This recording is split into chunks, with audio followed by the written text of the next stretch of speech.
I'd like to welcome everyone to a new series we are calling NED Talks, where I'll be discussing some of the most pressing themes many of our clients are dealing with.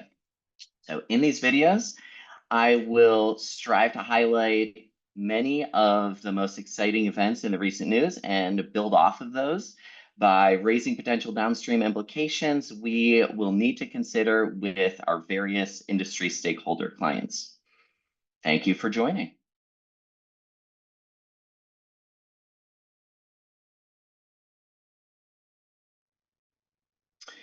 Great. So I wanted to take this opportunity to highlight many of the recent themes that we've been discussing with our oncology clients over the summer. And so a lot of this was on the heels of data readouts from early June around ASCO.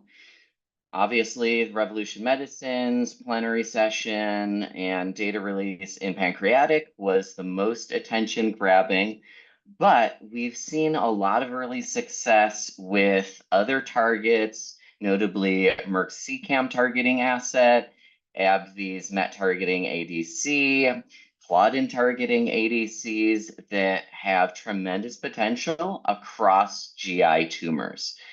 Our clients continue to recognize this is a potentially very large addressable population of underserved patients where the current standard of care is chemotherapy in earlier lines. So there's a lot of opportunity to continue to move earlier, access larger addressable patient populations, and access significant commercial opportunities. So many of our clients continue to ask us what we're seeing in terms of gastric and esophageal as a potential opportunity.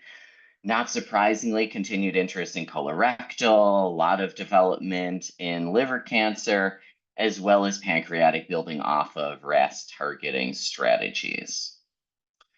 One of the other themes that has been in the forefront, not surprisingly, has been globalization of innovation, particularly based on novel developments coming out of China, where we're seeing more first-in-class innovation as opposed to Me Too and fast follower type approaches. So ivonescimab was the first China-developed asset to receive a plenary session spot at this summer's ASCO. But we've seen a lot of deal activity as well. So Pfizer engaging in a collaboration with Innovent across 12 cancer drugs for about $10 billion for antibody drug conjugates and multi-specific antibodies.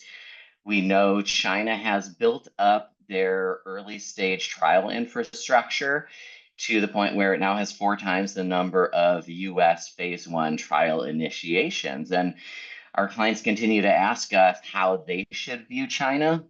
And my answer 5 years ago was very different, whereas now we have to consider China as a viable source of innovation, but we really have to continue to be thoughtful around how we evaluate China program data in terms of translatability for ex-China patient populations that may have different standards of care in earlier lines, right? Might have different patient demographics and underlying molecular signatures, but it's clear that Chinese innovation is continuing to be a theme and will continue to be a theme for the foreseeable future.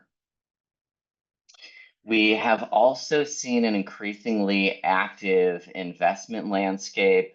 We have the largest ever biotech IPO by Parabolis with a novel peptide platform centered around accessing novel targets, but a lot of increased investment back into platforms. Say about 5 years ago, there was tremendous investment in platforms as opposed to predominantly in lead programs.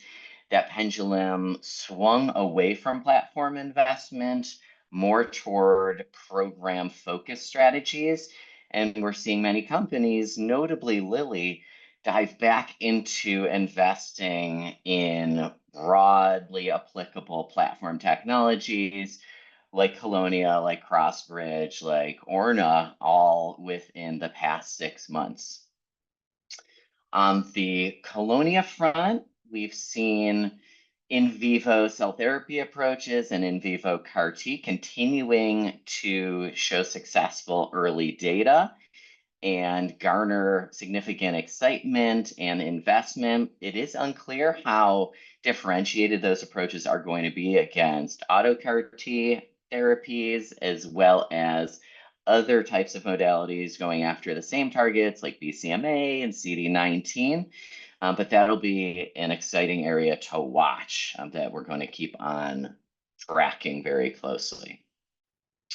Within other modalities as well, we continue to see increased interest in development of antibody drug conjugates and bispecific antibodies that makes a lot of these areas increasingly complicated, where we have to be a little bit more thoughtful around how we segment patient populations and how early developers have to think about what actually represents real competition for them. I think we're getting to a place where patients won't be very cleanly subsegmented based on one biomarker and completely cordoned off. We'll have to think about the interaction of different biomarker driven patient populations as these ADCs and bispecifics and other targeted therapies are going to increasingly compete against one another.